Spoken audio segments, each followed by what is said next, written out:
Sen tavfiqli odammisan. Ikkinchi alomati ilmga bo'lgan rag'bat va ilmga harislik. Bu ham tavfiqdir. Shar'iy ilmlarni o'rganish, diningizni yaxshiroq tushunishga harakat qilishingiz, halol haromni tanishga, qaysi ishlarni qilsam Alloh mendan rozi bo'ladi degan intilishni sizda bor bo'lishligi ilmga bo'lgan ishtiyoq ham tavfiqning belgisi. Ilm majlisida o'tirasiz, rohatlanasiz. Ahli ilmlar bilan birga bo'lishga doim intilib turasiz.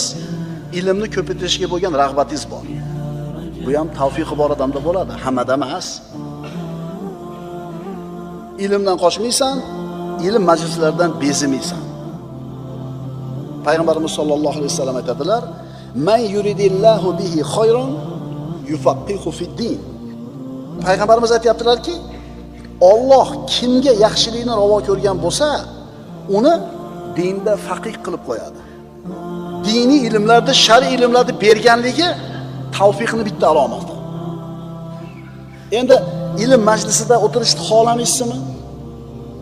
Shu azimagan narsani bahona qilib chiqib ketasizmi? U tashqaridan kirmayotganlar ilm majlisiga, u o'zi xohlamay, o'zi kirmayotgan joyi yo'q. Alloh uni kirgizmayapti uyaga. Undan pul so'rashmas edi. U ilm majlisiga kelsa, birov urmas edi uni. Ilmga qiziqish, ilmga rag'bati yo'qmi? Demak, bu odam betavfiq odam. Betavfiq derdik eskilar. Betavfiq degani Alloh esdan chiqargan banda.